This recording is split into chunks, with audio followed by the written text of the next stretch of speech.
in Riverside City College. So you have to go out to a little bit to Riverside. Yes, but it's an underserved population that they welcome all of our visitors. You're out at RCC? RCC, Norco, and Moreno Valley only a few times. So they got those satellite campuses. No, now they are independent. They're all. Are they really? Yes, Wow. as of last year.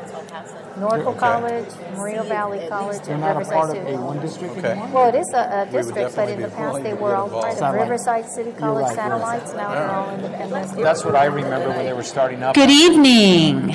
We're going to go ahead and get started, although we do have some empty seats, but I have a feeling Southern California being what it is, we've got traffic going on, so I'm sure some more people will come in as the evening goes on. Before we get started, I'm going to ask if anybody, I know some of you are at the aisle seats, but as some people come in, they may need to go across from you, or if you are willing to move more towards the center to make sure that we have seats, but I think we'll be okay tonight. So welcome and thank you for coming to our annual College Information Night. I am going to hand it over to Christy Kirsch, who is our PSO president, and she's going to talk a little bit about this evening and PSO sponsorship.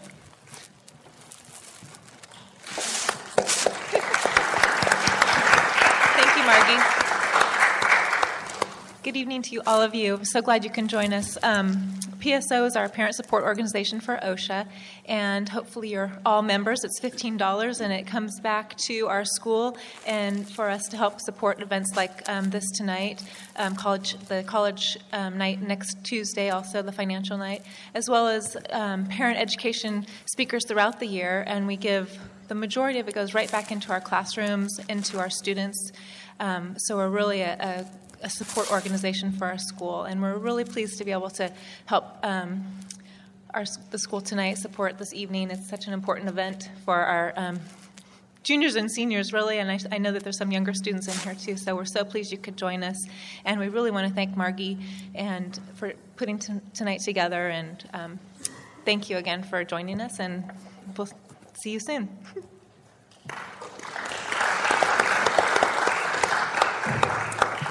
Yes, I'd like to thank PSO for their support for this important evening. I also want to thank our panelists, and I'm going to introduce them. They're actually all returning. Some of them have been here for quite a while, returning year after year, so I want to thank them for that. For those of you who don't know who I am, I'm Marghy Moen. I'm Director of Student Services. I am one of the academic advisors. If you have a child H through O last name, I am your child's advisor. I am very happy to have Kara McCann and Kathy Presby, who have been helping out in the lobby, to be my colleagues this year. And we are all working together very much to help your child prepare for college. And we're, of course, neck deep into all the college applications with our seniors.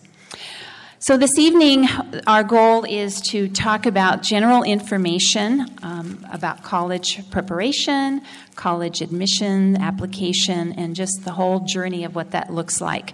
So for those of you that have seniors, you are in the thick of it. And so tonight maybe is going to clarify some things and answer some questions for you, hopefully maybe ease some of the stress that you might be feeling.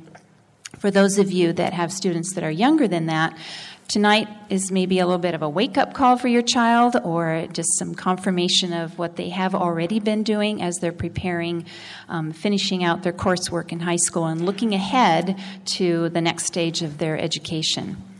I want to thank our panel of experts that are here this evening. They have a wide vast array of knowledge that they can share with us.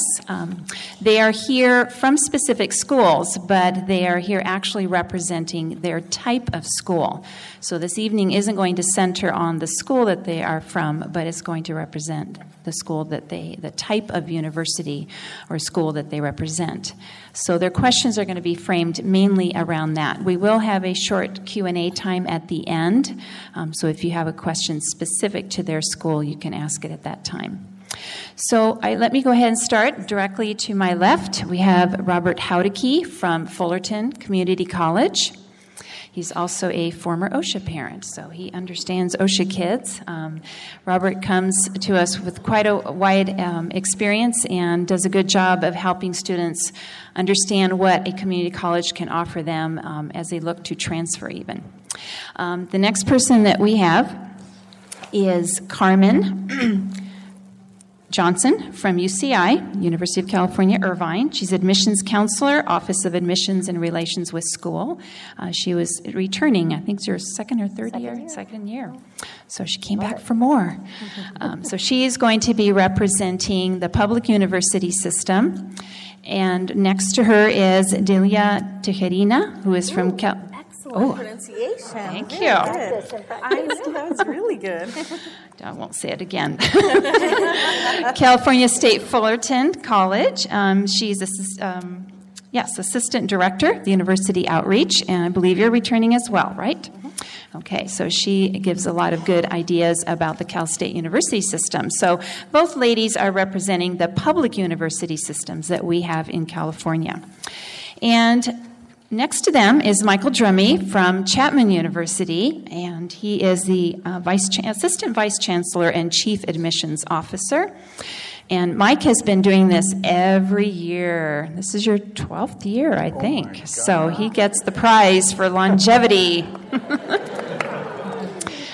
He's also an OCHSA parent, and so we're glad to have him back, and obviously he's representing the private universities. And then finally, last but not least, is Molly Ryan, Director of Admissions from Cal Arts, and she is representing the Conservatory, or the arts schools. And so she's going to be able to give that additional little spin as to what those types of schools are looking for in their applicants. So welcome, and thank you very much for coming tonight.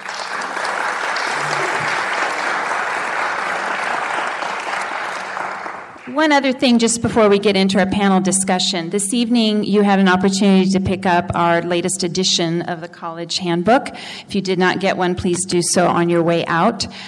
Some of the information, or much of the information that they're going to share tonight, is in this book, and hopefully it'll be a good resource for you and your student. So to get started, we are going to talk about just general admission requirements. I've asked each panelist to talk a little bit about what a student needs to do, what are the kinds of things they need to do in high school, what are the kinds of things that they're looking for to be admitted to their type of school. And we'll go ahead and start with Robert. Okay, thank you, Marghy. First of all, I think that I probably represent somewhat a different, I guess you might say, institution that is a community college. And I look at the community college as an opportunity for students to get a lot of their general education and lower division coursework completed, and then move on to further their education at one of these fine institutions or others in the state, or for that matter, the country. So there's a lot of opportunities. Now, one of the things about a community college that perhaps most of you already know, that it's an open enrollment. And what I mean by that, of course, there's no test scores, there's none of that kind of thing that students have to complete before they can get in or be admitted. So it is open enrollment. But somebody was asking me earlier as we were walking in, what is it like now with all of the challenges with the budget cuts and et cetera. And I'm not going to go into a lot of the detail right now, but if time permits within the other questions, I will be happy to address those questions, or you can ask me later. But again, open enrollment, easy access.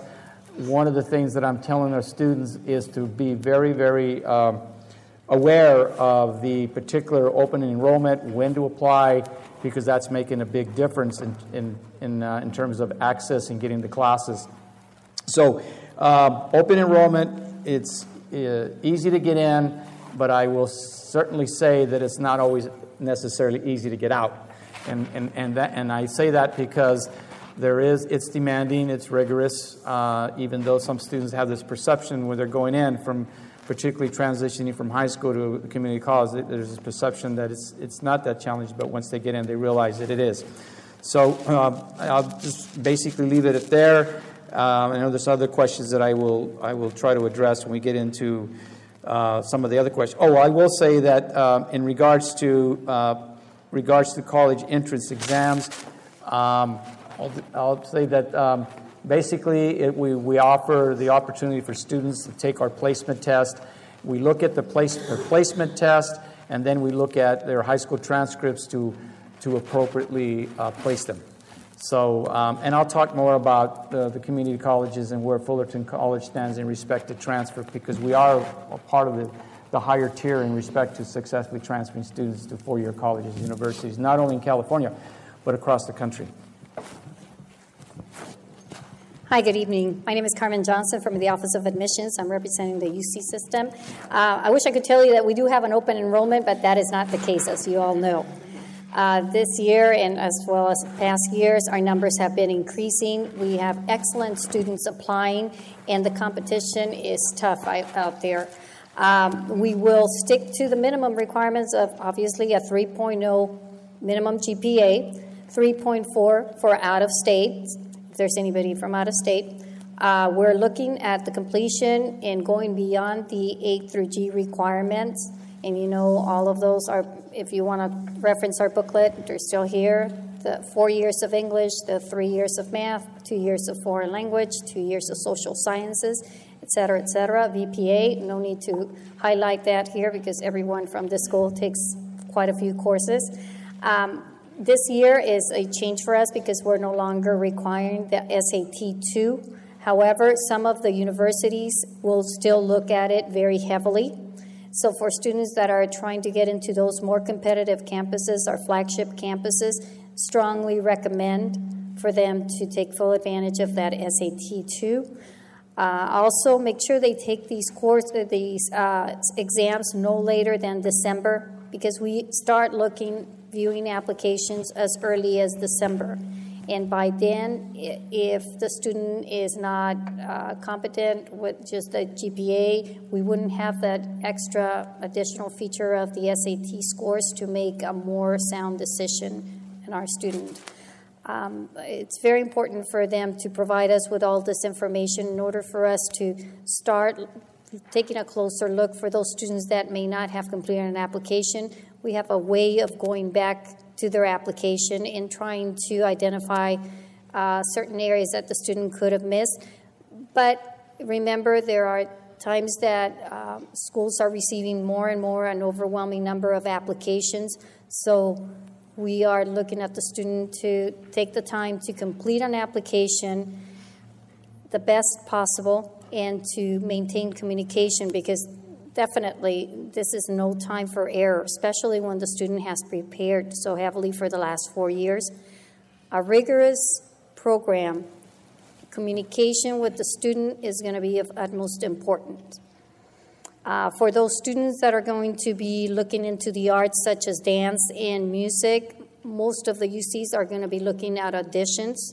It's important for the student to be prepared for this and to make sure they attain all the information so the due dates are never missed. Like I said, for students that have worked so heavily into getting into a top university and sometimes they miss the due dates, it's important for parents to be aware of these due dates as well. And all of the UCs have excellent information on the websites so that you can reference it back and forth. Okay? Most important, again, SAT 1s, send them to us as early as possible so that we can make a fair assessment on the student's application. Thank you. Great. Can you guys hear me? Is that okay? Loud enough? Okay. Well, so I always like to start these nights off. How many people out here, this is the first child that you're putting through college, or it's been a while since you've done this process too? Wow, okay. Outside of the bright lights, it looks like there's a bunch of hands out there. And I just want to assure you, you're going to hear a lot tonight.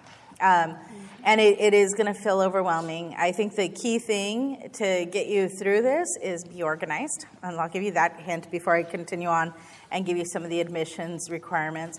Get organized, get a calendar. If there are two really important dates in this whole application and going to college thing, one is when to submit that college application and when to do financial aid.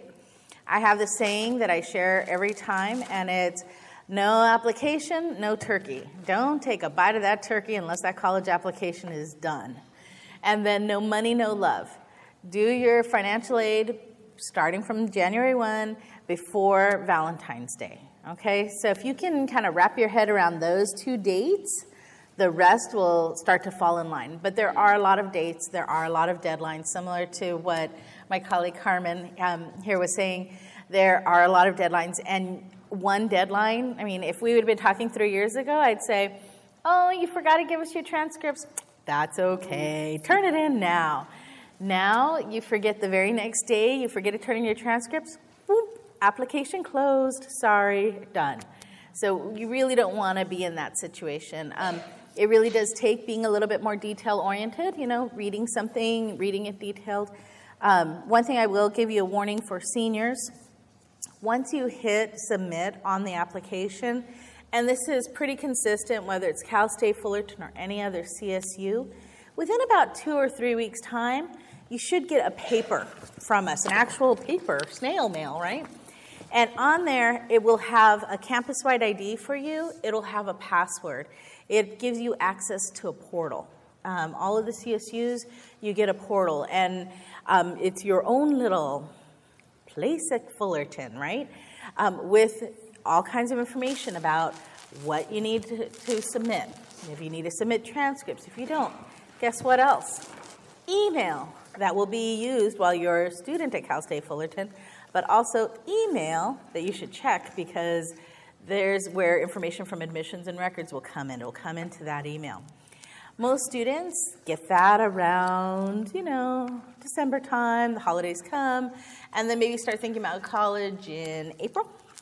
Well, by then, you've already missed several deadlines. So what I'm become an advocate for is even if you submit your application on the very last day, which is November 30th, you should, before you go on winter break, have heard from the university. And all of us at the university, we are open till the 23rd, 24th-ish kind of time of December. So if you haven't heard from your university, take those first days of your vacation to call us and say, hey, you know, I haven't heard anything, or at least think about it. There's a lot I can do in December. Not a lot I can do in April if you haven't communicated with our campus. So those are some little hints. Let me tell you about our admission standards. One, similar to the UCs, we are looking at the A through G courses. I have a nice little nifty handout out there, kind of ugly as far as like really text heavy, but full of information. So on your way out, make sure you grab it. It lists the A through G courses here, and again, our sister systems, same thing, you know, that you would take. You need to make sure that those courses are completed. You need to make sure that you take the SAT or the ACT. Now, Cal State's in general, straight across the board, don't look at the writing portion for making a decision about admissions on those tests. However, our honors program, our business honors program, our President Scholars Program, they want to see your scores on the writing portion. So you want to make sure that you do take that piece as well. As far as that goes as well, we do have placement exams to place you similar to Fullerton College to make sure that you're ready for English and math. However, Marghy, you guys do the STAR testing here too? Right. So junior year, if you are seniors now, you might recall back in junior year when they made you sit through these long days of testing, and maybe in your English class or in your math class, they asked you to take 15 extra questions, or they asked you to come back and write an essay and have fun. Well, that was us testing you and seeing whether or not you were ready to be proficient in English or in math and be ready for that. On your STAR testing results, if your parents go and look and go, wow, all right, you're excellent.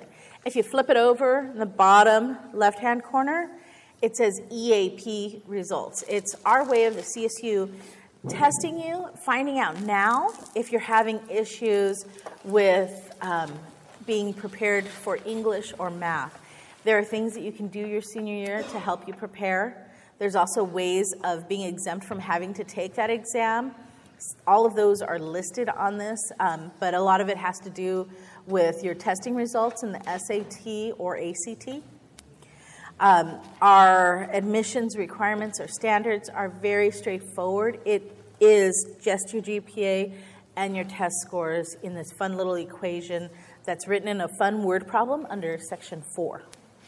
And unfortunately, Cal State Fullerton in our area, and I'm sure this is getting into more further down, but in our area, there is not what they call minimum eligibility, which is maybe about a C average. You really need to strive for higher. Our campus is becoming much more competitive, and much of that is due to our excellent programs, like our music program, our theater and dance program that is ranked amongst the top 16, of which both of those programs you need to do a little bit of an audition, just to make sure that you're college ready.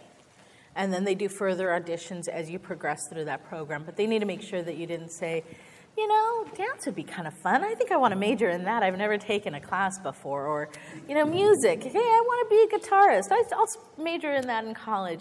You just need to be ready to handle college-level coursework, and they need to see that. And I think that, and that finishes all that I have to say about the general admissions. But I'll continue on as more questions go. Hi, everybody. As Mrs. Moen said, I'm a former OCHSA parent, and so in a blatant attempt to gain your trust and also upstage my colleagues here, I brought along that's my 2006 OCHSA Parent Volunteer of the Year Award.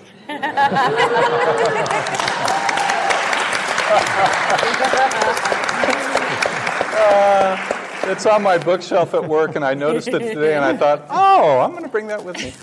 But seriously, I do think it should be something all the parents here aspire to. I spent countless hours in my 6 years here with my son in this room as a house manager mainly, and the rewards were unbelievable, and the experience here was absolutely life-transforming for my kid and for our entire family. So I applaud all of you for being involved with this place, and I know I will be for my entire life. So, enough about that. As far as required courses, the private mainline universities pretty much subscribe to the A through G requirements you've heard about. I say pretty much because there is always a little bit of wiggle room with the private schools. It's not quite as black and white as with the public sector institutions, but in general, we're all looking for the same curriculum background from our students. As far as entrance requirements, among the traditional private universities, both in and out of California, they're going to be requiring either the ACT or the SAT-1 exam, and sometimes the subject test, some not. You're going to have to check with the individual university your student's applying to make sure about that. As far as other criteria, this is very important when it comes to the private schools now. We're talking about things like extracurricular activities. Your students need to very carefully list these kinds of activities when they apply to the private universities. And I would suggest that if your student hasn't already done this, they start to develop what I call a co-curricular resume. And, sometimes they ask me, high school students, well, what do you mean by that? And I try and tell them, well, if I'm going out looking for a job, I'm going to prepare a resume listing my accomplishments, my honors, my academic credentials, my job experience, and all that. So they need to be doing the same thing to submit along with their college applications. Many of the private colleges actually have a form for this, which is a part of the application, but whether they do or not, I would recommend that all of your students do go through this exercise and carefully list all the activities they're involved with, because the private universities take a very holistic approach to admitting students. There are a lot of students in the pipeline now. All the private schools are having increases in applications, so we have the luxury of being much more selective than maybe we did in years past. As a result, we're going to try and select students that match with the personalities of our institutions, and so we want to know as much about your kids as we can.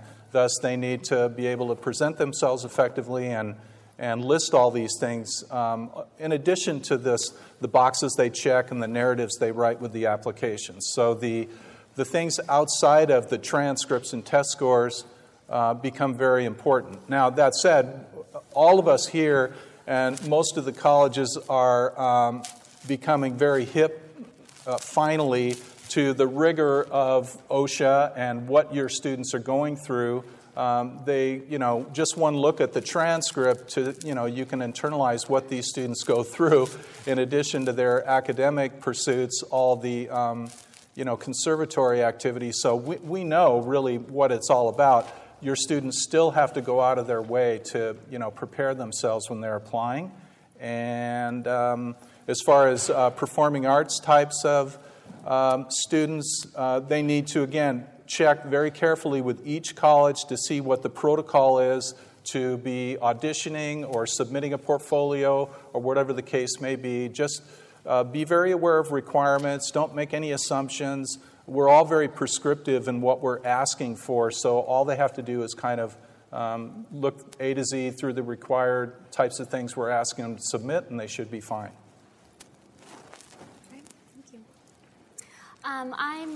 As far as the private conservatory schools, there's a lot of similarities to what we've also already heard Michael say. What I will say is that I think the main criterion for the smaller conservatories really is going to fall upon the artistic demonstration from the student, whether in the form of a portfolio or an audition. That's going to be a primary criterion for most of the schools. So I think it's very important to take a look at what they are requiring both in content and in the method of submission for these items. That's also going to tell you a lot about the school, what they really are looking for in students, because again, fit is so important for these smaller schools, and as we see increases in applications, we are able to really take a really close look at who's going to be a good fit for us and if we're a good fit for them. Because we are private institutions, we are not set by any state requirements. So we don't have a required set of courses that a student needs to take in order to be considered for admissions. I think most schools would recommend the A through Gs or whatever the requirements are for their state. So I think that's the best bet for a student is to really follow those. Having said that, if you struggle in a particular area and you worry about how that might reflect on your GPA or your academic record, I would give the school a call and ask them about how strictly they're going to be looking at that. And chances are they would prefer you to take something that's going to fit more with your particular skill sets. Entrance exams, I would say some of the schools require an SAT or ACT score and some do not. So I would, again, you'd have to go to the school and really ask them what their requirements are. Having said that the audition or the portfolio is the main criterion, I really think that that's what puts the student on our radar. That makes it the student an applicant of interest. After that, we're looking at everything else about that student that makes them well-rounded and a good fit for us. So whatever they're doing extracurricularly, their interest, whatever has influenced their artwork, we want to know about. So in addition to building your portfolio or preparing for your audition, everything you're doing that will make you of interest to the conservatory is important. So, tell us what you're doing as far as all of these outside activities. I will also say one more thing about the preparation of a portfolio. I don't think that students should, and I'm probably speaking to the choir here, should in their senior year look at the portfolio requirements for a school and then create a portfolio. Your portfolio is something that you are building the entire time you're in high school, inside and outside of the class. What you do in your senior year is you look at what the requirements are of that school and you choose from your body of work what best suits that. And I think going through that process is also going to give you some good indication of whether the school is the right fit for you as well. I think that's all I have to say. Okay, thank you. The next step we want to talk about, the next item, is what are some suggested steps that a student in high school can do to best prepare for your type of school, be it the public university, private, or the art school. And in particular, starting with Robert, maybe not so much the preparation, but once they're there. And I know that's a big piece of what you do in helping the students get ready for that transfer. Okay. Yes, it is a big part of our, I think, what we try to do in terms of preparing students.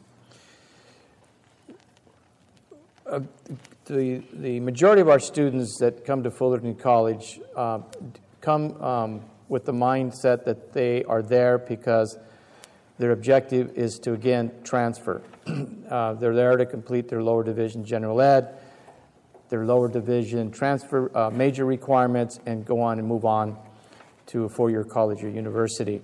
So just today, for instance, we had a college fair, and we had representatives from all the various colleges on our campus, and I had an opportunity to walk around and talk to some of them, and it's an opportunity for our students to get to meet with them as well to find out exactly what they require. And as you've been hearing tonight about the competitiveness, and it's becoming more selective in that kind of respect, we're telling our students the same thing, that you really have to gear yourself up because the competition is there. So we also know that if the student is preparing, doing the right things, following what they have to complete, they're in a pretty good position. We have several programs, and I'm hesitant to use the word guarantee because that's not the correct word. So I'll use the word, let's call it a pathway, where the students will get into a program like the honors program. We have an honors program that's articulated with UCLA. We have the TAG program that's agreement with some of the other colleges, like, for instance, Irvine. So we really, really try to get these students really set up and ready to transfer. One of the things that we try again is that they come in and they get out of the set mind. And I don't think it's a problem with our OCHSA students. I've had the great pleasure to work with a number of students that do arrive from OCHSA. And I have to say, and I don't know, maybe it's my bias, but they come in with the right frame of mind. I really, really believe that. They're there hitting the ground running and they're ready to go. And the majors, they vary. Many of the students are in the fine arts. They're in the other areas too. So it's a matter of the mindset. When I meet with a student early on, and it could be as early as July or August or coming in, I want to get them in the mindset of already thinking ahead. This is what I tell them to do. I want you, number one, you participate, you take advantage of all our student support services, and you get acquainted with our transfer center. Why the transfer center? Is because that's where the representatives from the various colleges and universities are. So you put a face to an institution. So early on, they're already getting themselves geared up. They take advantage of also the visits that we offer to the different colleges again. And in the past, we've offered Northern California trips. This year, we're not going to be offering that. So that's very important. The other piece to it, and because it's becoming more competitive, and what I mean by competitive is the fact is that we've cut 20% of our class offerings across the board. And that means that there's less offerings. So if the student is interested in at least considering Fullerton, let's just say this Fullerton is an option. Let's say one of the four-year colleges, the primary, but you're looking as a backup plan would be a community college. Get that application in March the 1st. You have nothing to lose. Get that application in. The application, you get it in. Then what we do, and I'll talk about this a little bit more, then you want to come in and you want to get that placement taken care of. Now, there's a couple of reasons why you want to get the placement early: reading, English, and math. If you get the placement test completed early, within 90 days after taking the test, you can retake the test. Now, a lot of colleges will not allow that, and I'm not going to. Well, Orange Coast College, you can only take it once. Once a year. Other colleges will only let you take it one time. And there's ways to get around that, but I'm not going to point that out tonight. Okay, especially if they're OCHSA students, they come to me and then, okay, but that's a different story. Okay, but the point is, you take the test, let's say you take the placement test in April, 90 days, that's before the semester starts, you can retake the test. You can take it even earlier than that if you can get a counselor to approve it. Now, if you know a counselor that can approve it, then they can take it even the next day. But that's a unique situation. So getting all of that, getting everything lined up is very important. The unfortunate situation is when the students are coming in July or 1st of August, they just happen to wake up, right? Said, hey, I better go to school.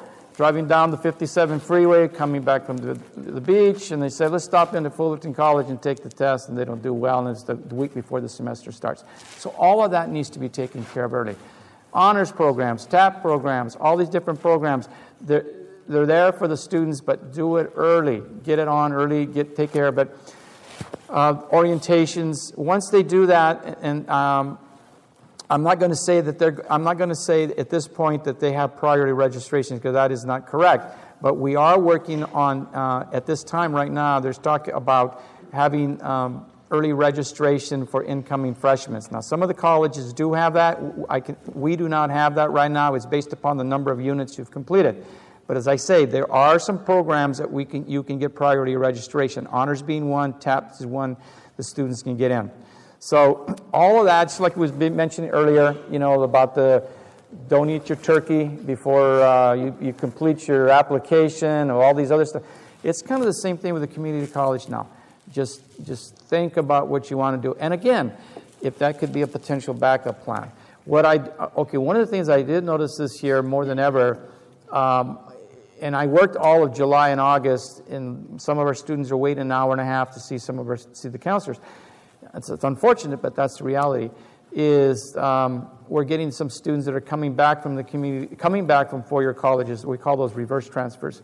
And then we also have some students that are really good high school students that have decided to, for whatever reason, to postpone going right into a four-year college and decided to go to a community college and get all their lower division coursework and then transfer on.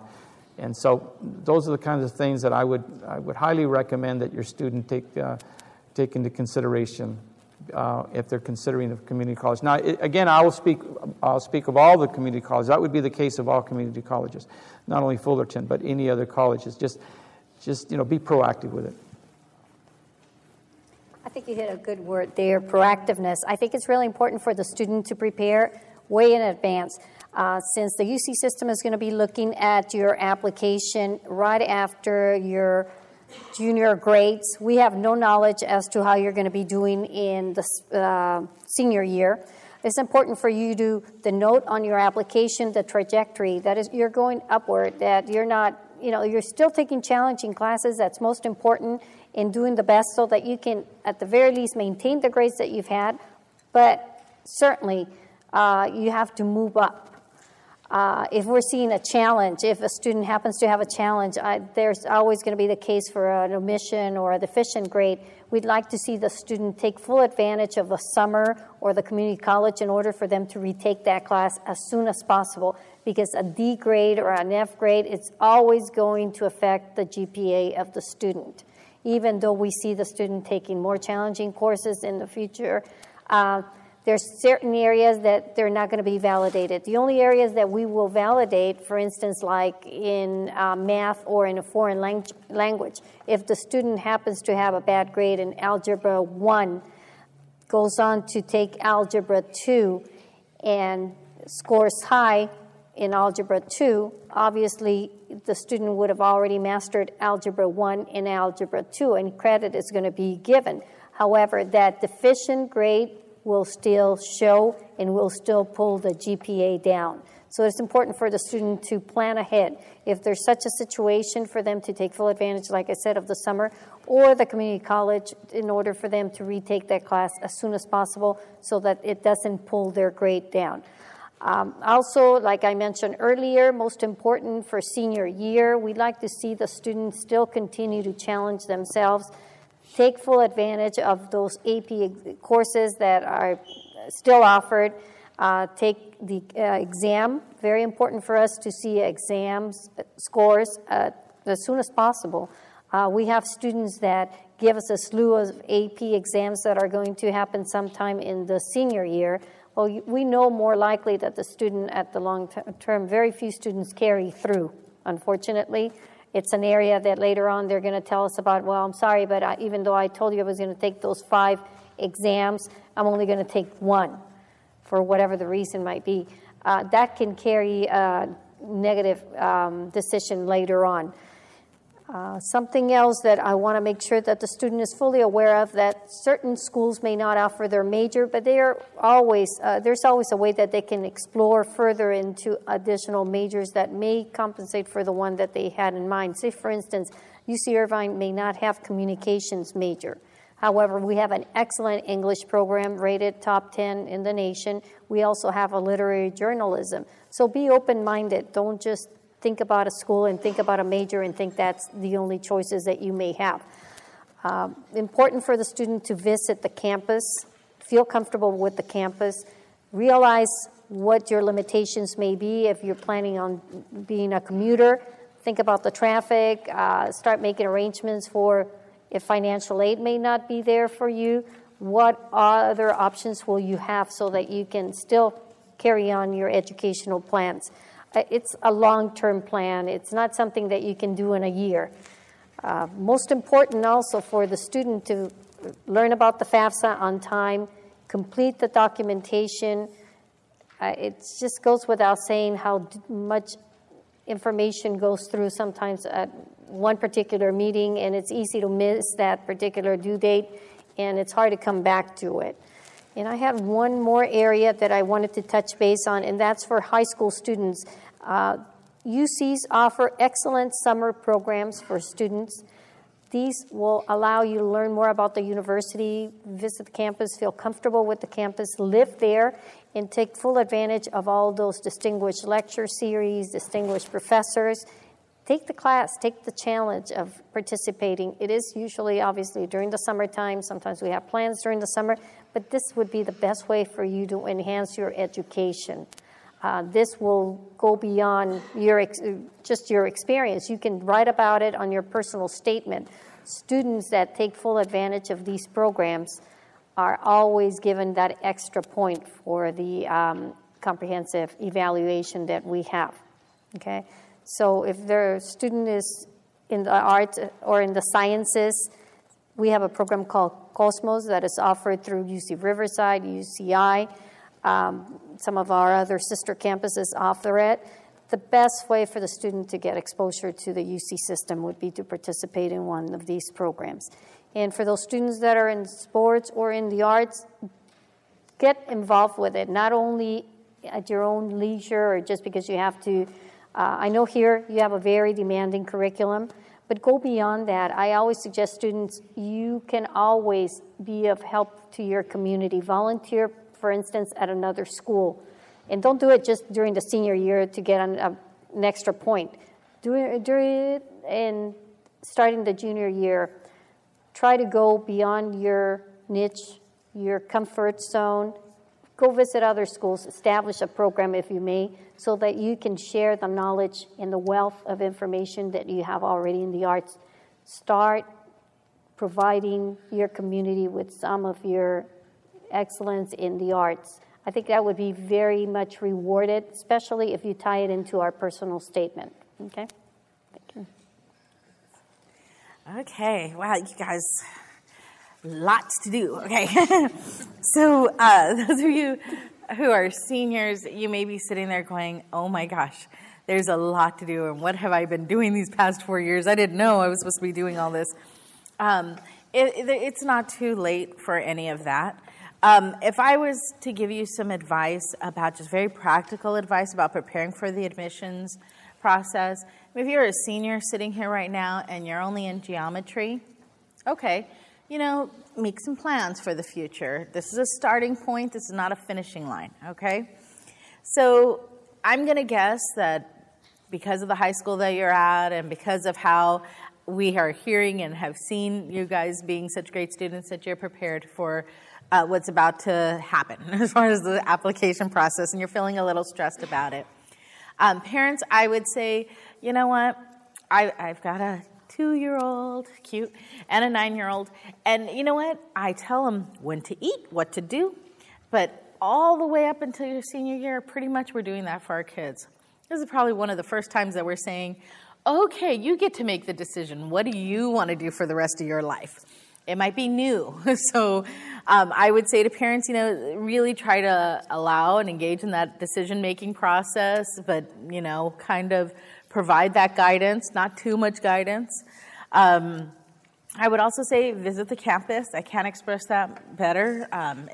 You just know when you get on a college campus that this is the college campus you want to be at. That would be very important. I would also say, okay, students out there, parents, plug your ears. Plug them. All right, students, get organized, clean your room, love your math book if you don't already. All those things are very important because it's those little things that build up. And when you start applying to more than one university, because I know you will, and some of you are high achievers, so you'll apply to like 10 of them. And then you've got deadlines coming in, and you want to make sure that you're organized. So maybe get a year calendar that has little squares in it that you can write it in, and maybe get it digital so it can remind you for those things, because those dates are important. And what's more important, as you look at your whole college prospect, layer it with your social life too. Sometimes we get students sign up for new student orientation, and they're so excited, they're gung-ho, they look at their calendar and they say, June 14th, excellent, that's when I'm going to do new student orientation. Shoot, after they send in their money, that's the day I graduate. What am I going to do about that? So please make sure that those dates don't, conflict. It's really a good idea. Planning is a big piece. And then parents, planning is a big piece. If this is your senior year, think about the spring. What happens in the spring? Most institutions, including Cal State Fullerton, want to know if you're interested in the university by May 1st.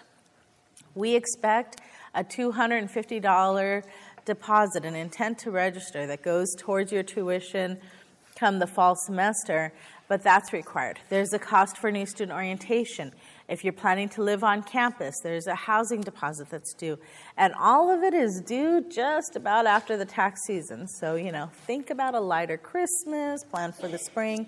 And then on top of that, then you've got, senior pictures and prom and class rings, right? And just tons of other stuff, too. So I would just encourage the budgeting piece as well. And I think that's all that I'll say right now. Okay, for the traditional private schools, 10th and 12th grade is it, okay? That's what we're looking at. We're going to look at, 10th and 11th grade. Thank you, Celie. I was going to say, we're going to look at 12th grade later, okay? So it's important, and occasionally students get, unadmitted or de-admitted. But 10th and 11th grade is where it's at. The rigor of your curriculum is crucial.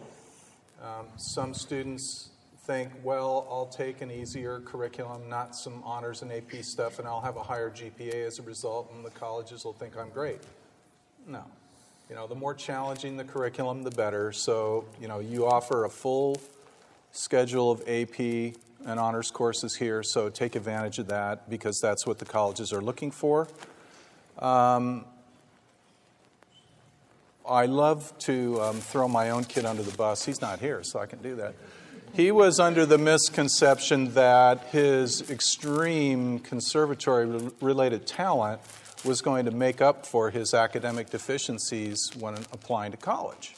And I told him, no, that's not going to be the case. They're going to look at your chemistry grades. They're going to look at your math grades. He was not the math science guy.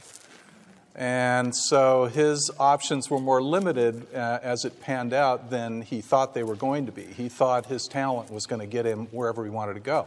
Now, he finally got it, Marghy, because he graduated from college with honors. And I know. So there was a happy ending.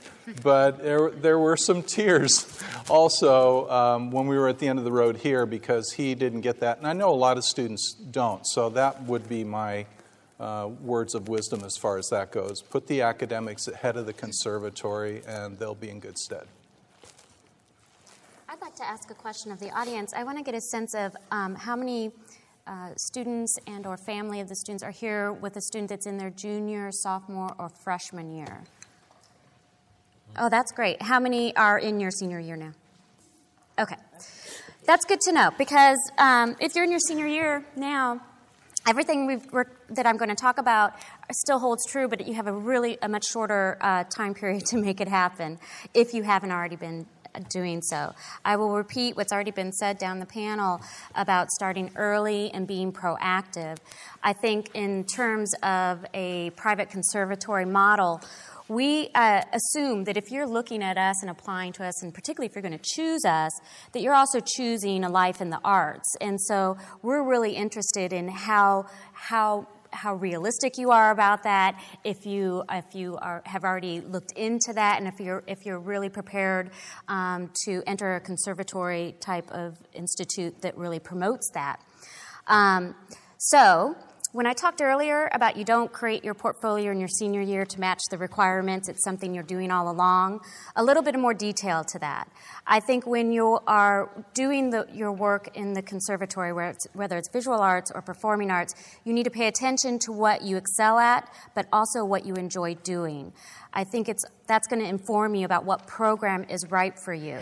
I always use as an example the area of graphic design, media arts, communication arts, illustration, advertising, animation. Well, if you look at any kind of advertising content on the web or a commercial or even a magazine, several people from all of those different areas were involved in the creation of that. All of those are different areas of professional practice for artists. So you need to start paying attention to what part you're going to take in that. So in addition to doing the work, I think it's important to explore a lot of different ways of working, new technologies, in addition to the general foundations of art. And I also think it's important to start to learn about professional practices and what all of these different things mean.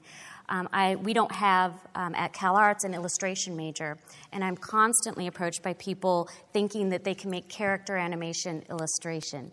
And so I think these are the things you need to start investigating early so that you do know what major is going to provide you what your real goals are.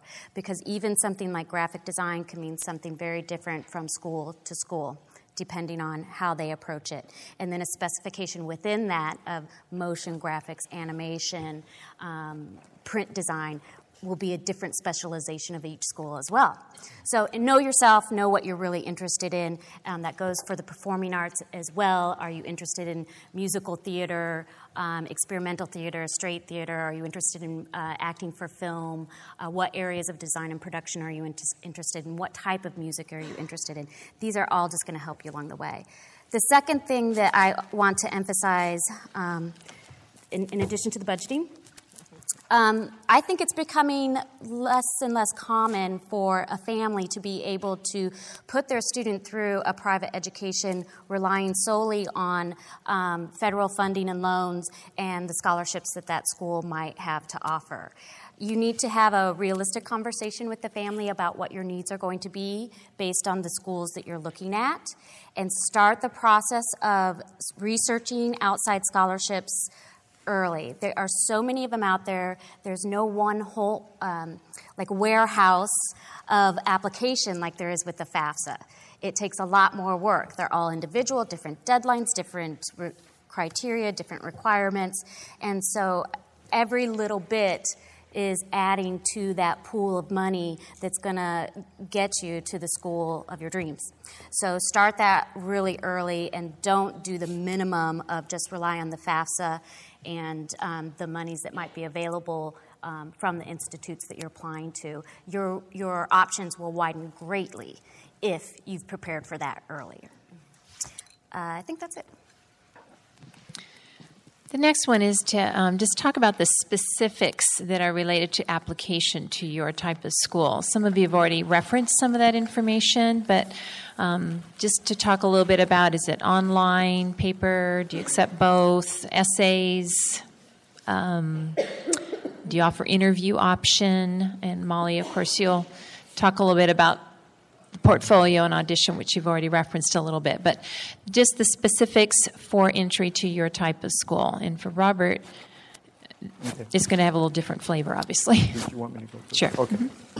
Yes, I do have a little different flavor because, again, the application's online, as I mentioned. March the 1st would be the first date that you can actually apply for the summer and the fall of next year. So you definitely want to keep that in mind. There's actually no essay, again, because we are a community college. Regarding submitting test scores, if students have AP scores, it's very important that your students submit those to the Fullerton College Admissions and Records gets the copy, and they could also have just a hand copy, just carry a copy, unofficial. I will generally use those AP scores to help place the student. So, for instance, I mentioned earlier about our placement test, but in reality, we use what's called multiple measures. We just don't base placement on our placement or test. We have to look at the experience of that student. So AP scores are very, very important, or other scores that they feel they can justify the appropriate placement. So that's very important. In regards to, deadlines, there's actually no deadline. Once the semester starts, it's generally 2 weeks into the semester, the student can still apply. But the reality is, as I mentioned earlier, is that by the time the semester starts, at least for this past semester or this fall semester, all of our classes were closed. In fact, it wasn't, I think, before the semester started, all our classes were already closed. So again, I can't emphasize enough that the student complete the process earlier. In respect to interviews, if they're applying for any particular performing group, there is an audition, and there's that process that they have to go through, and I can share more information with you about that. If you actually go to fullcall.edu, and then our link, the Fine Arts Department, our Fine Dean, Bob Jensen, would be the person that would contact and would give you that information in terms of what kinds of interviews and auditions are required. I mentioned here about touring the campus. Those are available upon request. You can contact our counseling department, and there is a link there where we would be, a student can schedule a tour of the campus, and that would be probably a good idea to see how the feel, as I was mentioning earlier, see how that feels in terms of the student fitting in and feeling comfortable with the program. So again, you apply online, but you want to do that very early on to get the process going. Go through the assessment, do our group advising, just get really prepared, and meet with the counselor early on. I will say one other thing that I think is very important, that the earlier the student gets in to get this process taken care of, the less of a hassle it is when it comes down to trying to see a counselor. This past semester, some students were waiting up to an hour and a half, 2 hours literally, to see one of us. And unfortunately, we can't give them the kind of quality types of services we'd like to, because we're just trying to get the students processed. So if a student comes in June for the summer, or even June for the fall, that's a great time to go in. The other thing that I would encourage them to do is even actually take classes during the summer, because that's the way it makes the transition a lot easier.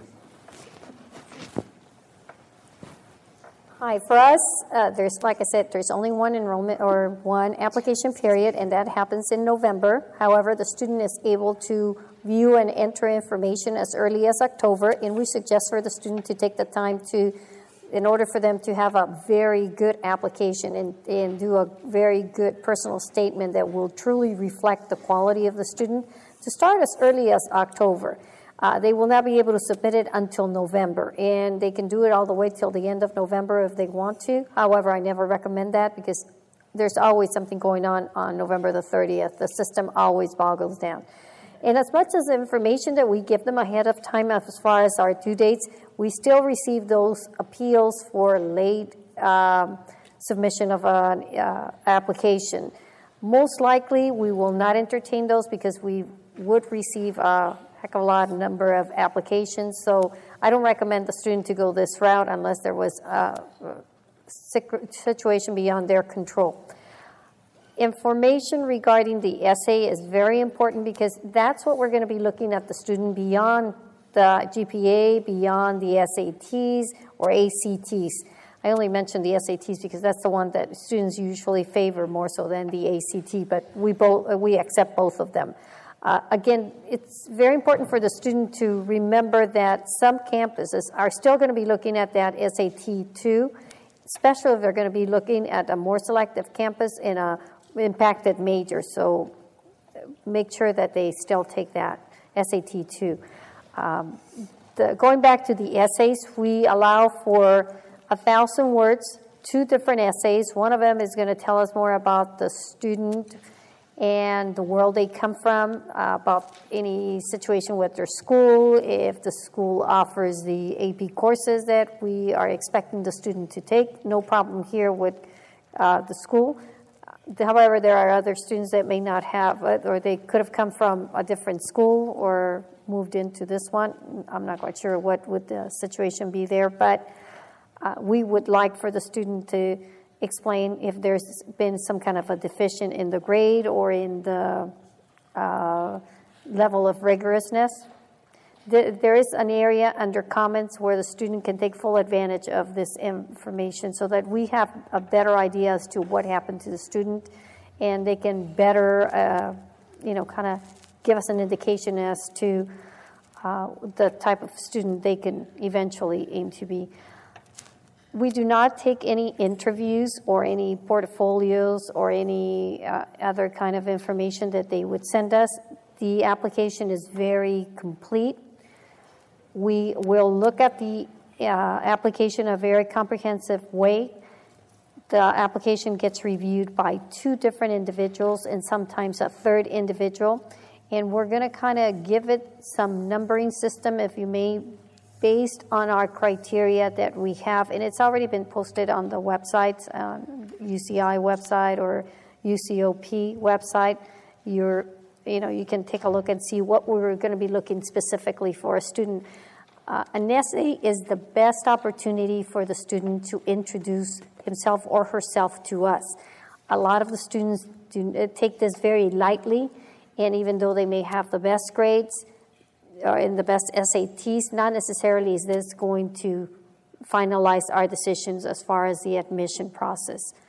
It should be an opportunity for the student to, like I said, to better explain themselves, especially if there's been a deficiency, or to enlighten us as to any type of challenge the student has had to overcome, sometimes an illness, sometimes a divorce, anything that can give us a clue as to maybe a deficient grade.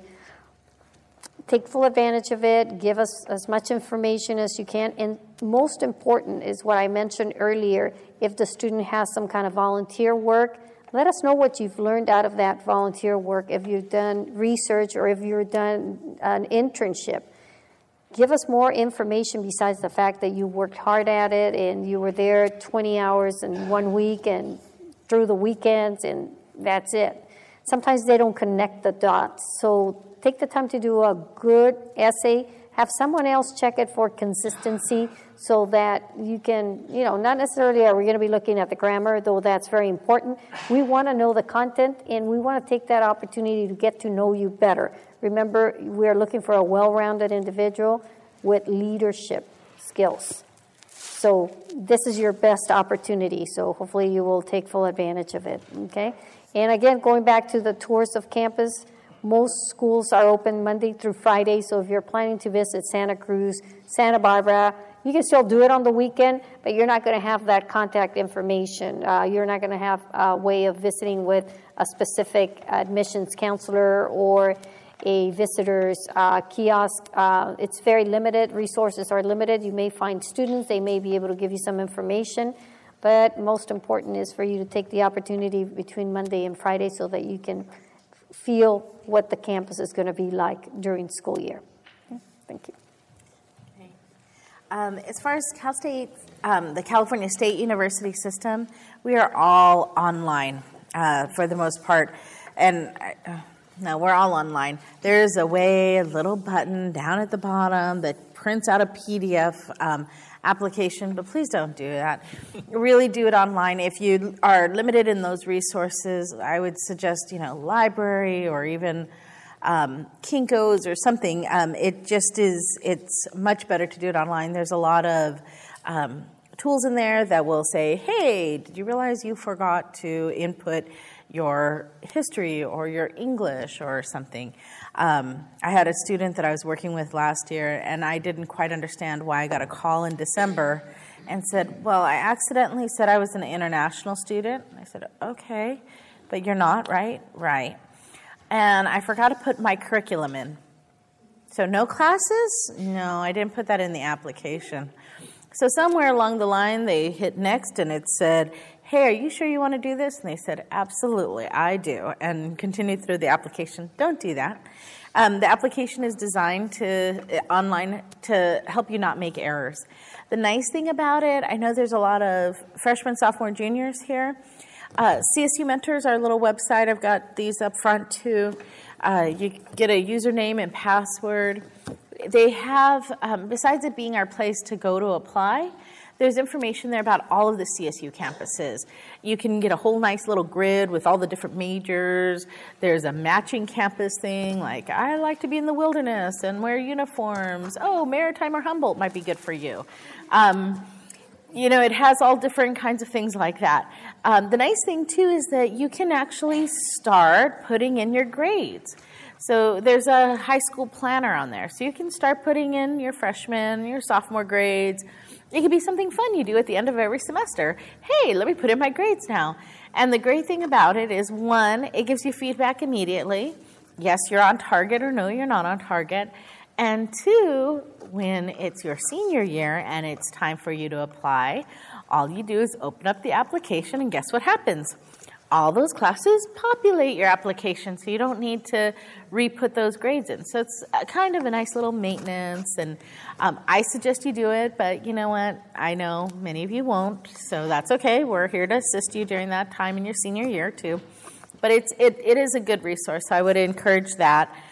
We don't take any essays. Again, the admissions process with the CSU, and this is whether or not you're applying to San Diego State or Cal Poly San Luis Obispo, very straightforward. It's your grades, and it's a SAT or ACT test. I will say this. We want those tests by December, except for San Diego and Cal Poly San Luis Obispo. They want them by November.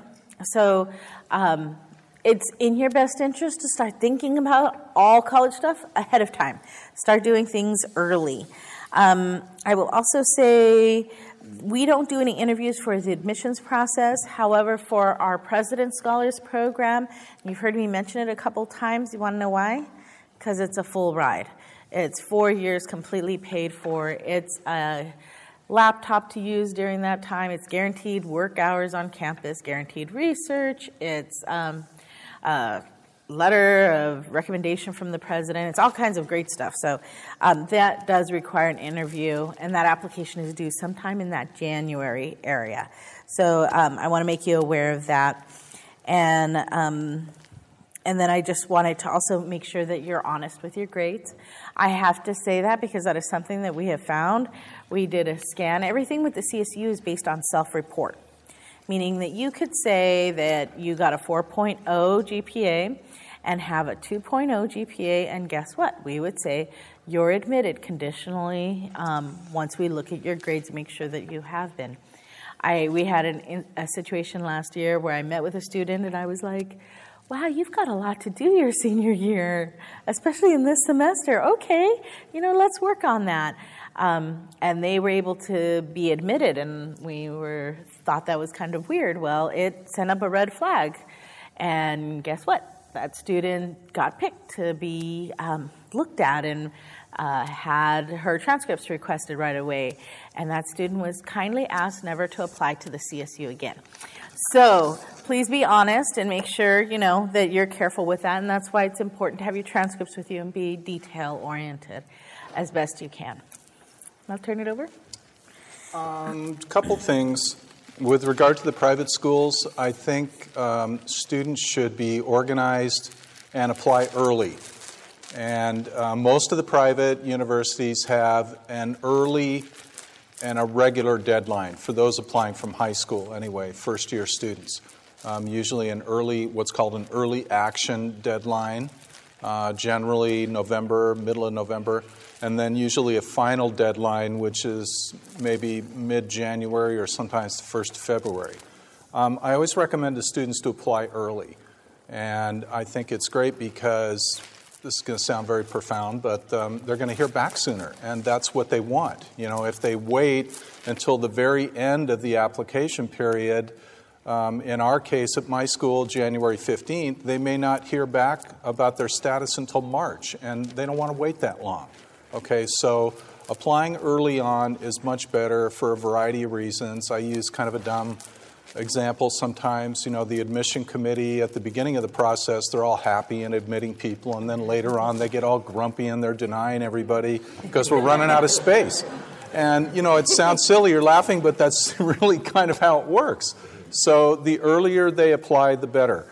Also, as you've heard a theme here, application deadlines are real deadlines. And if you miss a deadline, it can be fatal. Not always, but just be very aware of the deadlines and don't miss one. And then a departure from the public system with the private schools is that there are opportunities for interviews. And most private schools will offer some sort of an interview opportunity, if not with an admission counselor, then possibly with a peer kind of a counselor. We have a group of students at my school called Admission Fellows, and they're very highly trained upper division students who interview prospective students, and then they make and there's a good two-way exchange that way. The student can, you know, interview the student, and then they make notes that go into the student's file, and that's all considered when that student is on the table to be decided about. And so take advantage of the interview opportunities because you can really, really influence your situation, much like you would with an audition. It's really kind of the same thing.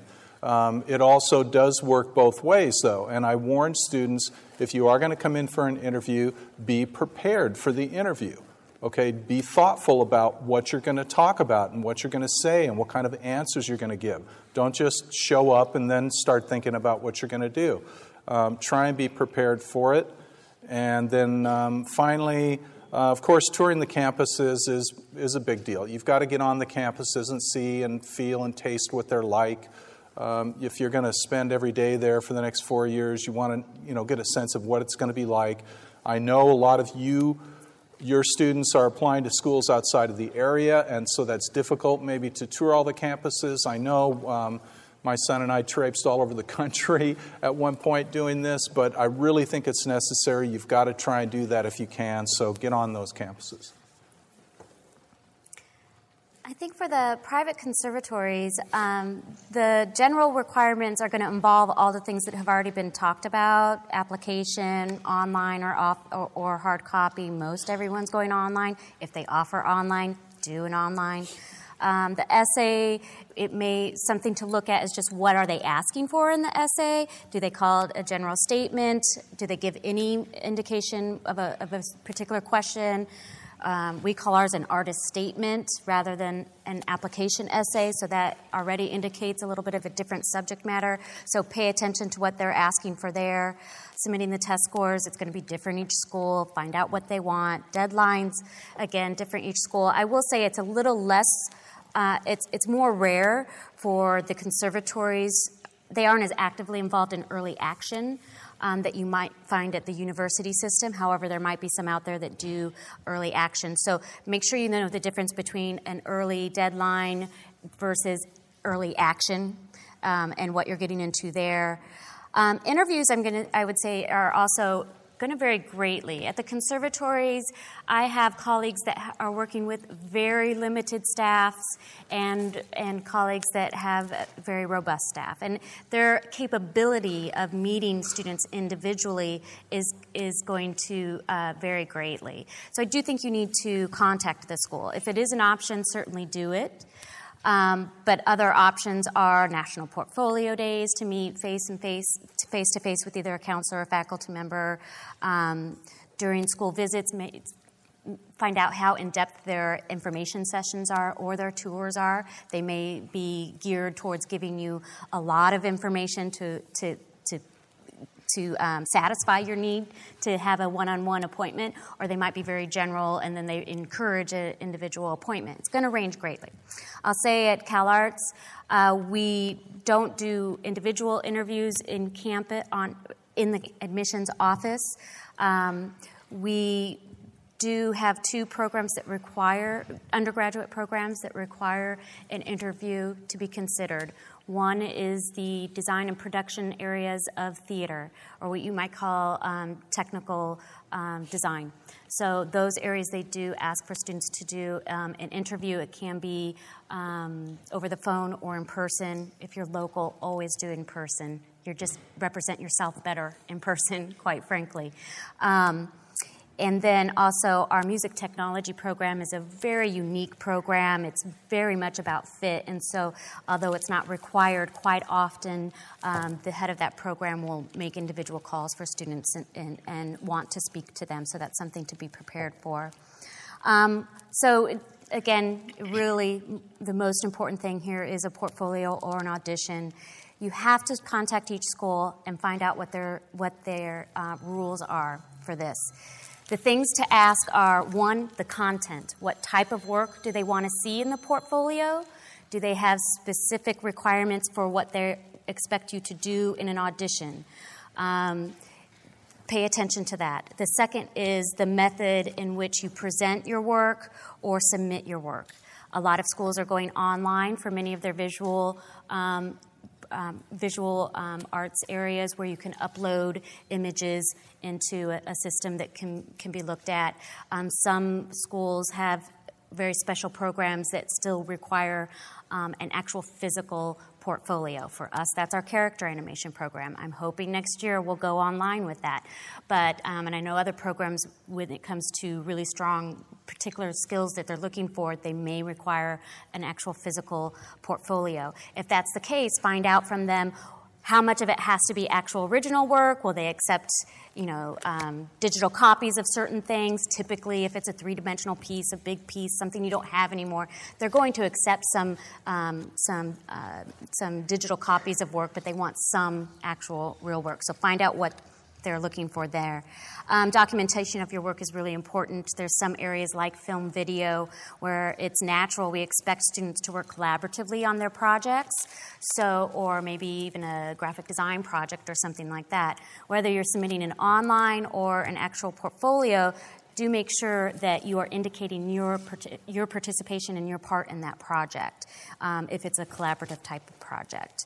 Auditions may be required live, or they may accept recorded auditions. Our acting program requires a live audition. Our dance program requires a live audition unless you're a transfer student, and then they'll accept DVD work. But our music program will accept both. There are some performance areas in our music program where we actually prefer a DVD. For example, our jazz program. We want to see how you work within an ensemble that you're comfortable with. And so we require a DVD of that. And so find out what the rules are there and if there are any exceptions to those. That's it. I just have a question to throw out to whoever wants to answer it. A question that we get quite often and was actually submitted for tonight's panel discussion is the student's intended major, or even if they don't put down a major, if they put undeclared, does that have any impact in the admission decision? I would say in the conservatories, you have to look at whether there's a foundation program where they might accept an undecided student who's going to enter a general foundation of courses and then choose their major. In that case, you may be able to apply as an undecided student. But if it's direct entry, you have to indicate that because your portfolio or your audition is going to directly be related to that. And if it may, you'd have to check with individual schools about if there's particular impacted majors or majors they're trying to fill, and where that might make a difference. I have a couple of comments. Normally, applying undeclared at private schools is not going to put the student at a disadvantage. A lot of times they think it would. I've had students say, well, it's going to make me look like I'm ambivalent and I don't know what I'm doing.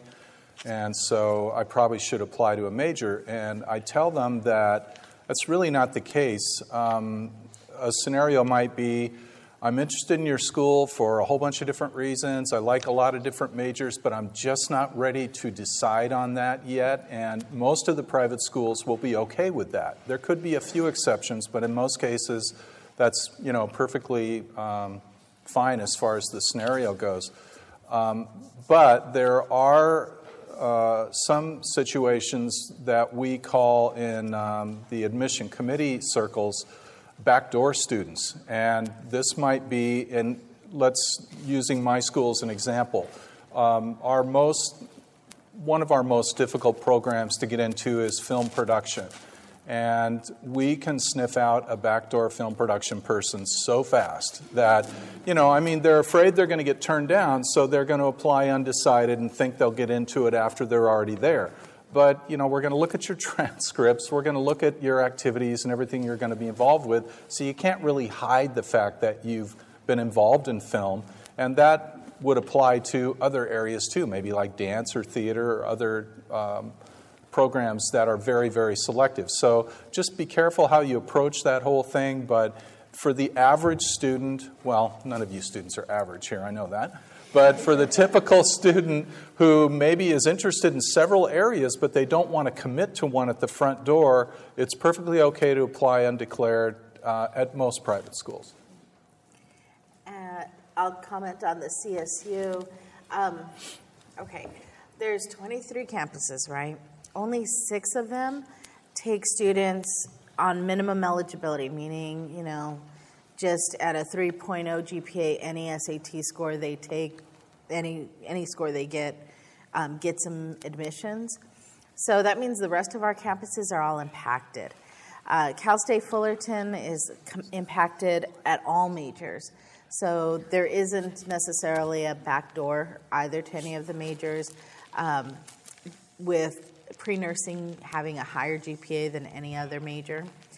I would say that on our campus, and I can't remember if they instituted or not, but they were just talking about this because this impaction thing is a little new for us, that if a student came in as undeclared or they're going to change their major, even the transitioning of major, they need to meet that GPA threshold to change major, so whatever that major is requiring at that time that they decide to change the major might be considered too. So it sounds like, and from Mr. Drummy's here discussion about this, that your students, most of them have a direction and you have a path and you're headed down that, and so I don't think that would be too much of an issue of trying to get into a different program.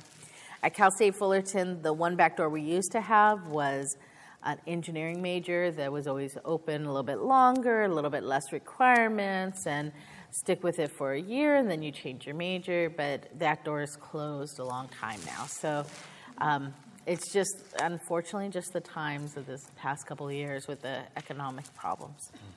Most of our campuses do not select by major. However, there might be some majors that are going to be more selective than others. For instance, in engineering, we're going to be looking at a student that has completed 4 years of math. Anyone that will come in at a geometry level obviously is not going to be able to maintain the rigorousness that is going to be expected of the student at that point. There are other majors such as the business administration major that has been very selective over at UC Irvine. It's only Irvine and Riverside that have a business administration major, so therefore that's going to dictate that our selectivity is going to be higher. Nursing, another area that UCLA is impacted.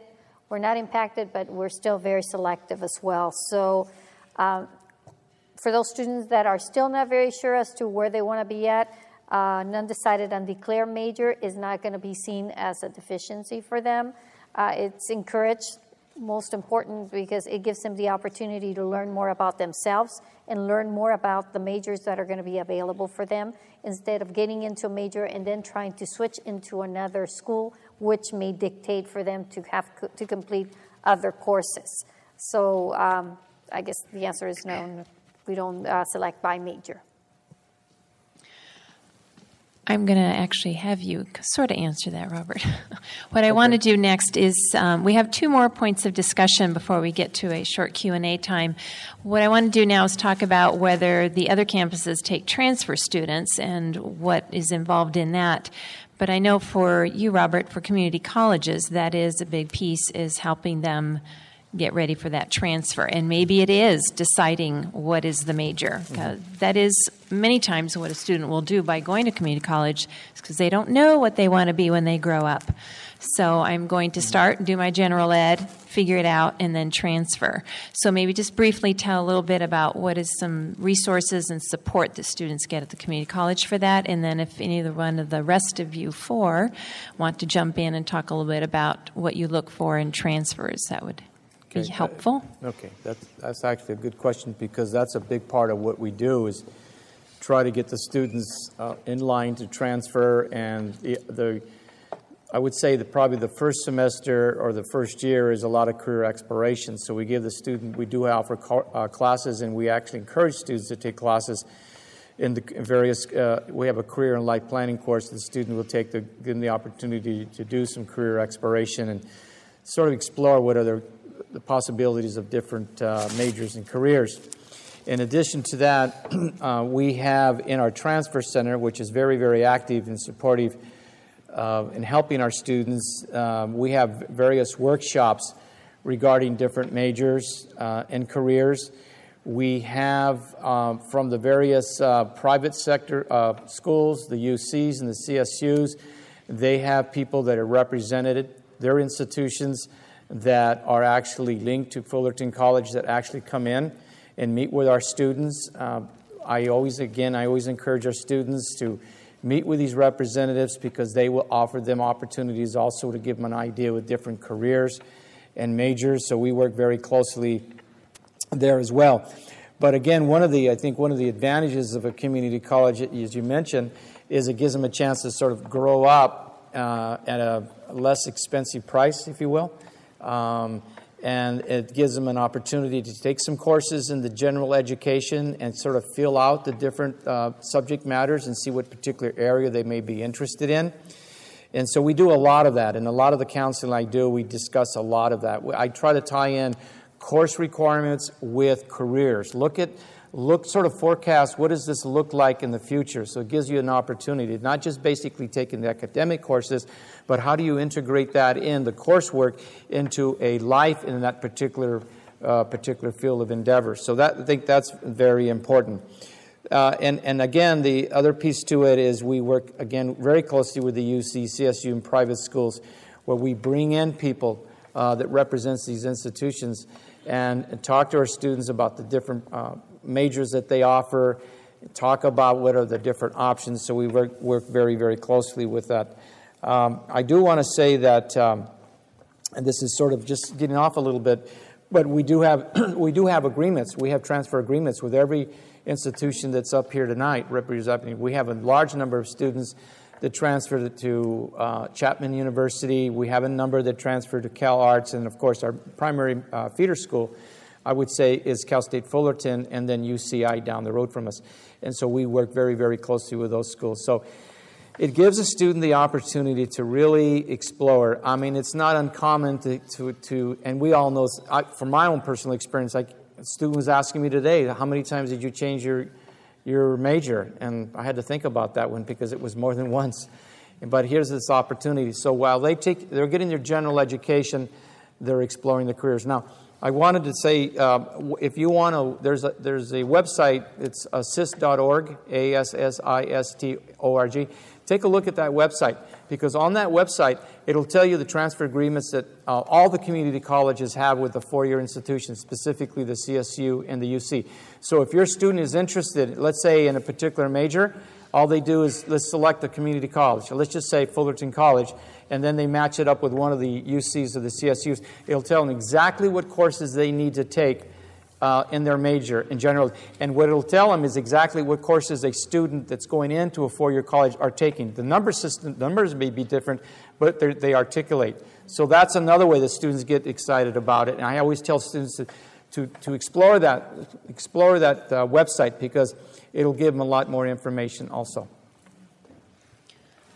Anything if you want to add about transfer? I just wanted to chime in after you said that, because on a bookmark that we have out here, the sis.org website is also listed on there. And you're right, Cal State Fullerton works very closely with the community colleges, and it's a little bit different than with high schools. So in high schools, I have a region that's quite large, and we come out, we visit, we might do one of these, and I might come and talk to a couple of classes.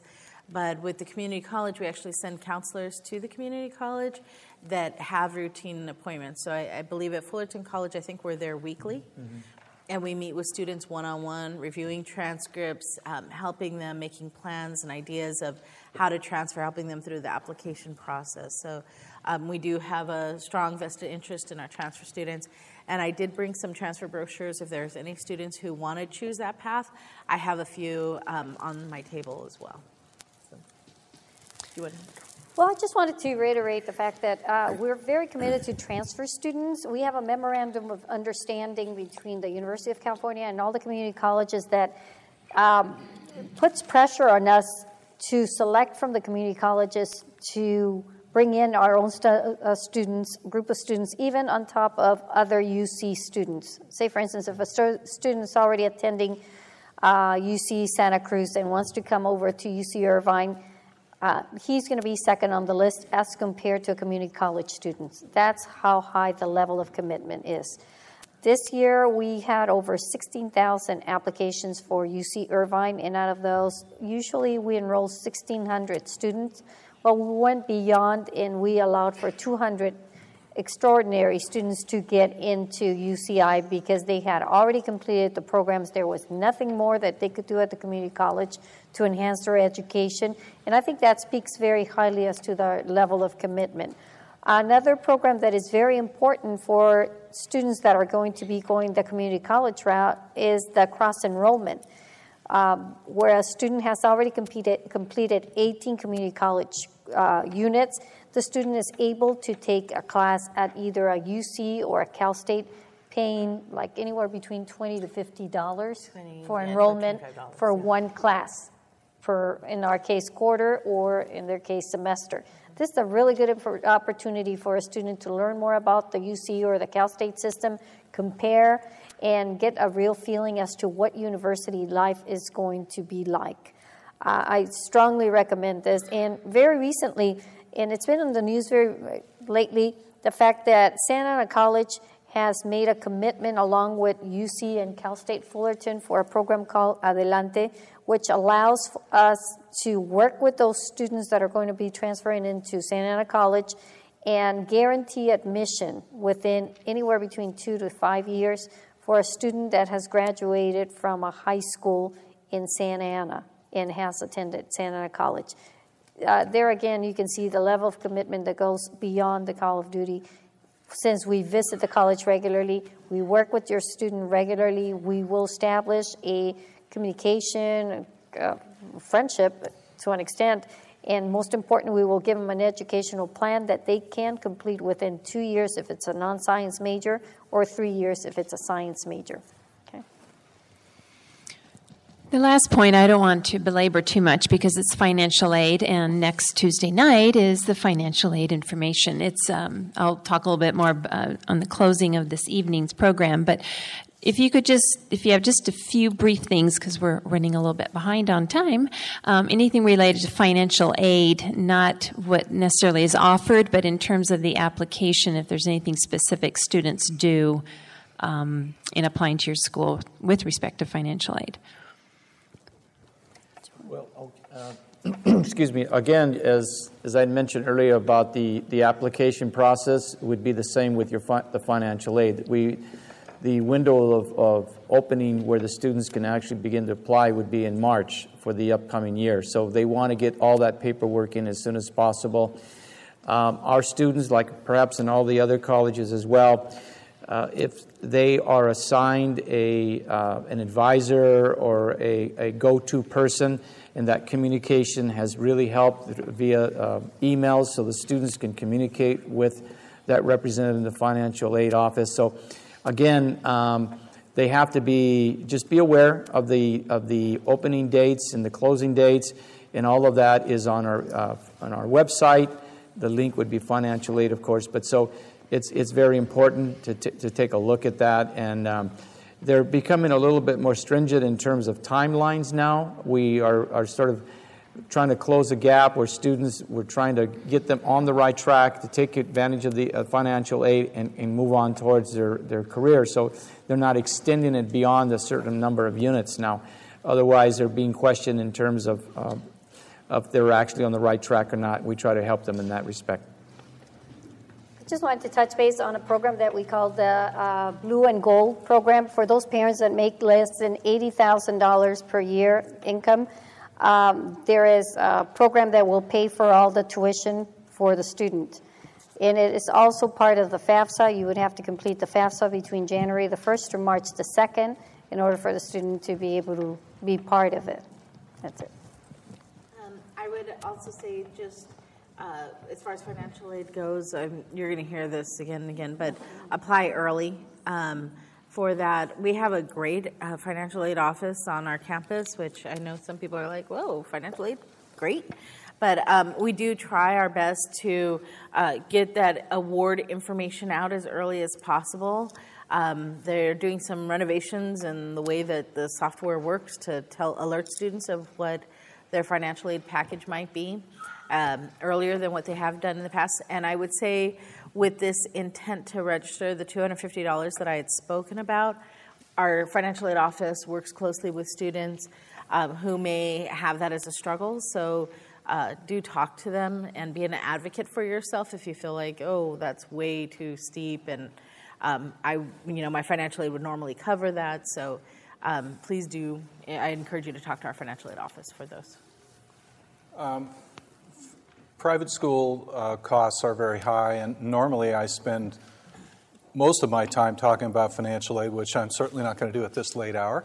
But I can just say that, and it's probably the perceived obstacle that Molly and I deal with more than anything else, as far as what keeps folks from looking at private universities. So just know that all the private schools are very, very aggressive with discounting based on scholarship, merit scholarship, and of course talent scholarship, and need-based financial aid.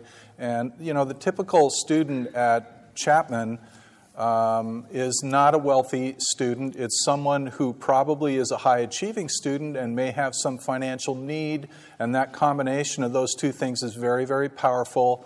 And I would suggest the typical kid walking around my campus has some need-based financial aid, some merit scholarship based on their grades and test scores in high school, and maybe some talent scholarship too. So just don't be scared off by the private school cost or the sticker shock.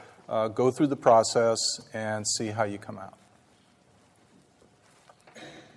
The only thing I would add is don't do the minimum of only submitting the FAFSA and looking into what the school has to offer. If you're starting early, you have such a great opportunity to possibly have much more funding than those minimal things can provide for you. So if you have the time, don't underestimate the power of really looking at outside scholarships that could be available to your student based on talent, based on academics, based on community service, based on geography, based on all just what your students' special interests are.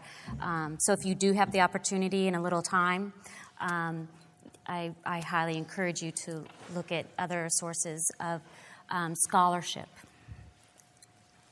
Okay, thank you. That concludes the discussion part, and we'll take a few minutes if you have some questions. And if you do, just please speak up loudly. I will try to repeat the question. Go ahead. When can a junior start to apply for financial aid? Okay, when can a junior start to apply for financial aid? Juniors can't apply for financial aid. You have to wait till their senior year. There's a very defined period between the 1st of January and the 2nd of March is the filing period for what's called the FAFSA, and you're going to have a workshop next week? Tuesday. About that. And that would be financial aid from the school specifically. However, I think was already mentioned earlier, or Molly actually brought it up, there's a lot of financial aid out there that's not institutional aid, not based on need.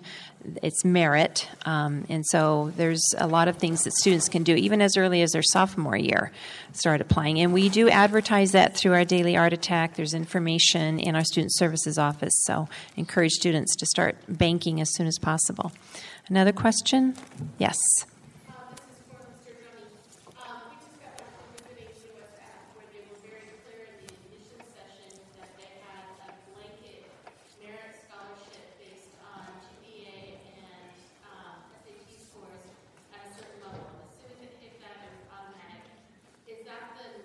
Yeah. Yeah, usually. Yeah, and if they don't articulate their scholarship scheme, you may have to make a phone call and ask them, but we'll definitely be very transparent about it, yes. And even give examples. I'm not going to go into all of it, but, if my school, for example, has 3 different levels of scholarship, and I can give you a GPA or SAT range for each one, you can't assume that if you hit one of those, it's going to mean automatic admission, because there's this other holistic process with regard to admission. But you can assume that the scholarship will be there if the student's profile is there, because we're going to let you know in advance, yeah. And is there any wiggle room with that if they were off by a tenth of a point? Usually not, but we do things, we want to do everything we can to the student's benefit to bump up. I hope none of my bosses are hearing this right now. I mean, I'll take liberties with things like if a student has a certain GPA and they're just missing a scholarship level, I'll ask for the upcoming semester's grades, or, I'll do a recalculation of the GPA just to make sure we didn't make an error, and, we'll do everything we can. But usually, yeah, we stick with the guidelines. Yes.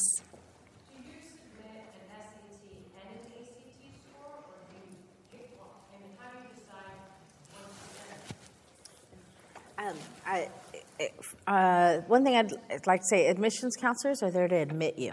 So we're going to do whatever is in your student's best interest. On the application, there's 2 slots for the ACT or the SAT. The CSUs, clear across the board, again, from competitive to not as competitive, will, as an example, the SAT. If the first time you take the test, you do great on math, but not so good on the reading. Second time you take it, you do great on reading, but not so good on the math. We're going to do, we'll do a cross. We'll do your best grade from one sitting in your math and the best grade in your reading to give you a combined score to get you admitted. And that's just a standard practice through the CSU. And the same thing holds true for the ACT test as well. Put them both on there. Yeah, put them on there. The only thing that I would say, if for some reason you want to torture your kid and have them take the SAT 5 times, I guess at that point you can choose the top 2 scores, and put them in there. But, we really just want you to put the scores in there. We're going to get whatever's the best. Don't hold anything back. For the UC, yes, go ahead and submit both scores, and we will select the best scores from one sitting. We're not going to be able to do the cross as compared to Cal State, unfortunately. And the private schools do that, a lot of them. What Carmen's talking about, we call it super scoring or splitting scores. Mm-hmm. They will take the best, subject from, say, 3 testings, not just from 1 testing. I have an actual question. Okay. Do you ask them to submit both, or they can do one or the other? Nobody's going to go after you. You didn't submit your ACT score, so. But I would say submit both, because we're going to do what it is to get you admitted. We're not going to try to find a way to say, oh no, they submitted this one got admitted, this one didn't. Let's go with the didn't. And I asked that question because many of the conservatories, they will or will not require either, or they might very specifically require one or the other is more likely. Right. So that's a little bit different. Any other questions? Marghy? Yes, go ahead. Go ahead.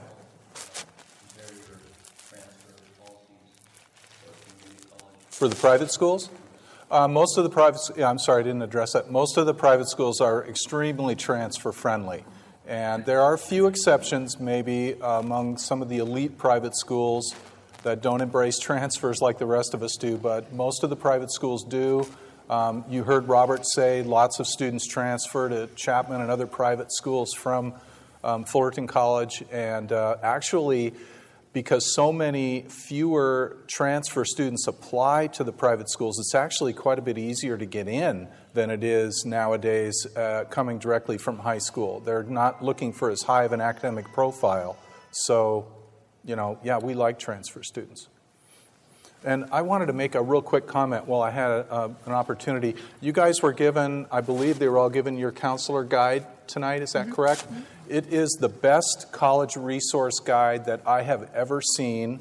It is incredibly comprehensive, that Marghy has put together over the years. And, we won't say how many, but it's an incredible resource. And you guys are very lucky to have that. So please use that information when you go home. Everything you need to know, you've been hearing a lot up here, but I would suggest everything you really need to know is in that book. So don't misplace that. Thanks, Mike. I wanted to say, sort of echo what you've been hearing from the private schools also, because we do have a large number of students that actually aggressively go after those private schools in respect to transferring. I was thinking about one of our students in particular that came in, and we were looking at we're looking at all the schools, look at the UC, CSUs, but he really had his eye on Chapman, and he wanted to go to Chapman College, I said, okay, let's take a look at it, because we do have agreements with Chapman. And it wasn't too long after he came back and he said it was one of the best moves he made, because they were very generous with their scholarships. So as you heard from both of the private representatives colleges tonight, they're very generous. And I would say the same thing, is that there are opportunities there in terms of merit scholarships and all these different types of financial aid. So I would most definitely, I wouldn't have the students shy away from that. Okay, one final question. Go ahead. Ms. Ryan, you talked about early action versus early notification. Can you just elaborate that a little bit more? Sure. And I may even call upon my colleagues, because I don't have the strongest understanding of early action, since it's not something that we do. But my understanding is with early action, you're making some commitment to the school. No, that's early decision. Okay, what's early action? Well, is that what your question was? Because there are two things. I'm not sure if this is addressed in the resource book or not, but early decision is practiced really by fewer schools every year. It's really some of the elite schools, and that is a binding situation. If a student enters into an early decision protocol with the school and they are admitted, they are then bound to enroll at that school, and they have to withdraw their applications from other universities. Most of us practice what's called early action, and that's simply, it's very different. There's no obligation on the student's part if they are admitted, at least not until the May 1st deposit deadline. So early decision and early action are two very, very different things, and you guys do need to be clear on that, because sometimes students are caught up in an early decision scenario when they don't mean to be, and it's something that's kind of going away nowadays, so you don't see it too much anymore. And does early action guarantee an earlier admissions? Yes, Okay. Generally. That's yeah. where the difference is. Yeah. We, in many of the conservatories as well, it's a faculty committee that has an initial review of completed applications to make an artistic decision on that student. It's a very complicated schedule, and so even with what we call our preferred deadline, which is in December 1st, it's likely that a student, or it can be that a student that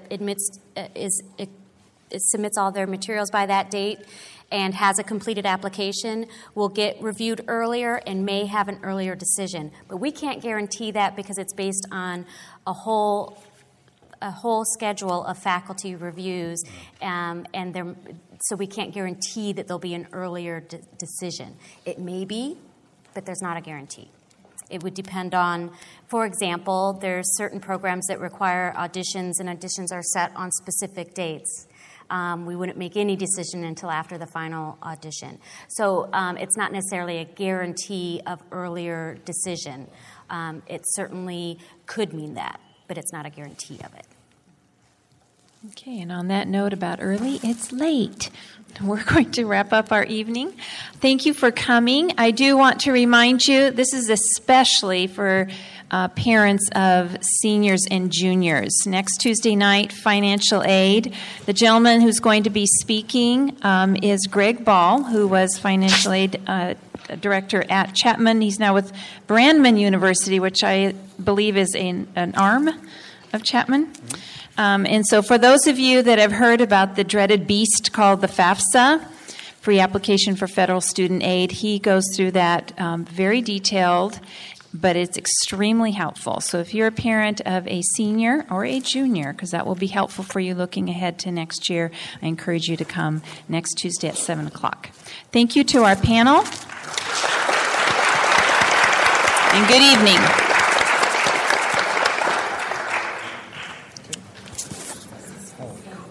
Oh, thank you.